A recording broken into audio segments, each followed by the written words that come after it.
Bien connu, Airi-Sari est très bien intégré. Après 30 ans passés dans le village, Takashi Iwagami n'a pourtant toujours pas perdu son accent japonais.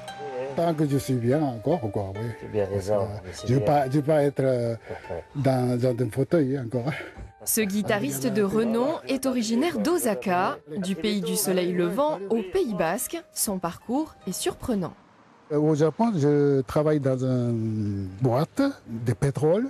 Je fais des comptabilités. En même temps, je travaillais la guitare.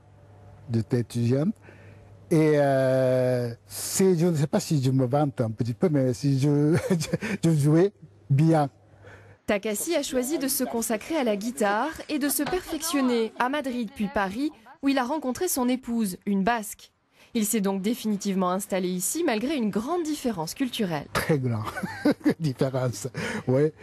Nous, les Japonais, tendance à penser d'abord autrui, vous savez. Mais les gens d'ici, c'est d'abord moi.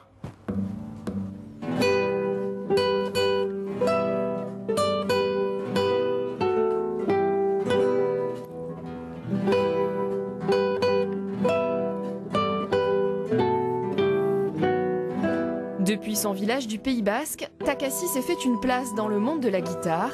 Compositeur reconnu, il a écrit plus de 200 morceaux et autant d'arrangements.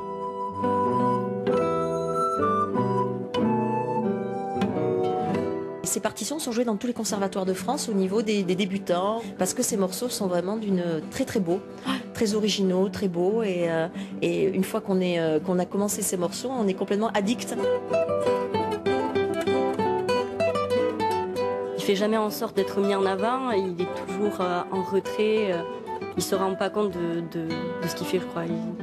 Il a même un concours de guitare à son nom, à Sainte-Maxime. Merienda, c'est le nom qu'il a choisi pour le groupe formé avec ses élèves. Le oiseau en train de crever. Depuis 10 ans, Takashi enseigne la guitare à Saint-Palais et Saint-Jean-Pied-de-Port, un Pays Basque qu'il ne veut désormais plus quitter. Je suis très bien ici. Ouais.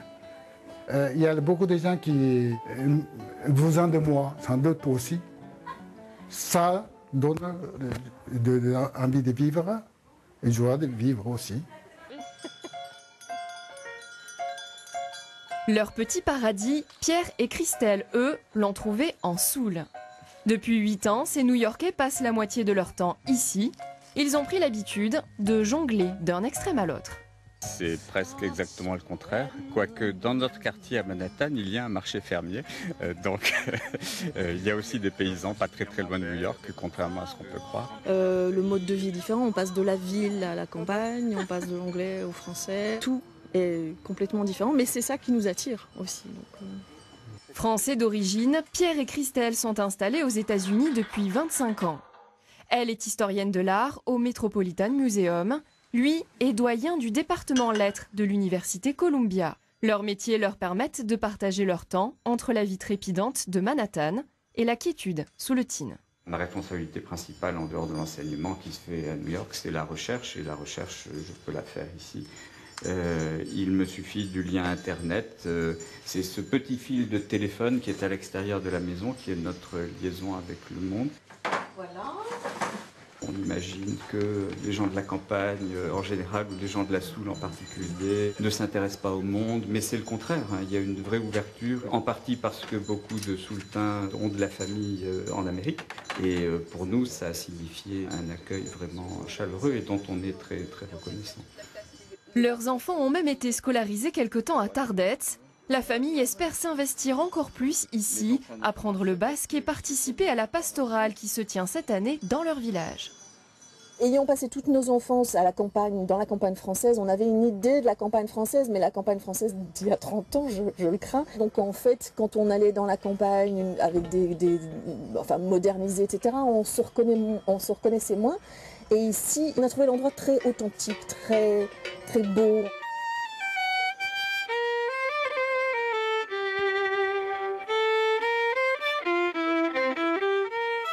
Depuis quelque temps, les sommets souletains et leurs habitants sont bercés par les mélodies de Beethoven, Mozart, Bach. Autrefois violoniste et compositeur au Conservatoire de Londres, Sacha s'est installé à Lacarry, un peu par hasard. J'ai mon épouse qui vient d'Alsace et elle voulait toujours rentrer en France. On a cherché un peu partout. On voulait quand même être un peu en montagne, pas trop loin de la mer. Et on se trouvait très bien ici. C'est à l'âge de 25 ans qu'il a dit adieu à Big Ben pour un virage à 180 degrés. Un changement de vie pour se rapprocher de la nature. Il fabrique aujourd'hui des fromages de vache. Ici, là, on a les lactiques aux orties. Là, il y a les lactiques nature et ici, les lactiques au piment d'Espelette. J'étais toujours attiré par créer des choses. Mon métier, c'était compositeur. Alors, ça, j'étais dans la création. Et depuis que j'ai quitté le conservatoire, j'ai fait plein de métiers différents. Mais c'était toujours dans la création. J'ai fait paysagiste, j'ai fait menuisier, 36 choses. Sacha a aussi un élevage de porcs gascons, une vie de producteur fermier à laquelle il s'est très bien habitué. On est quand même plus dans la tradition ici. Je pense qu'en Angleterre, on a plus ou moins perdu tout ça. Par exemple, les gens qui font le cochonaille, c'est rare en Angleterre. Ça fait 13 ans qu'on est installé ici et je ne me suis jamais rentré. Même pas pour une vacance. Je suis heureux ici. Je veux dire que peut-être il pleut un peu plus ici qu'en Angleterre. Cette année au moins. Mais bon, on ne va pas tout avoir non plus.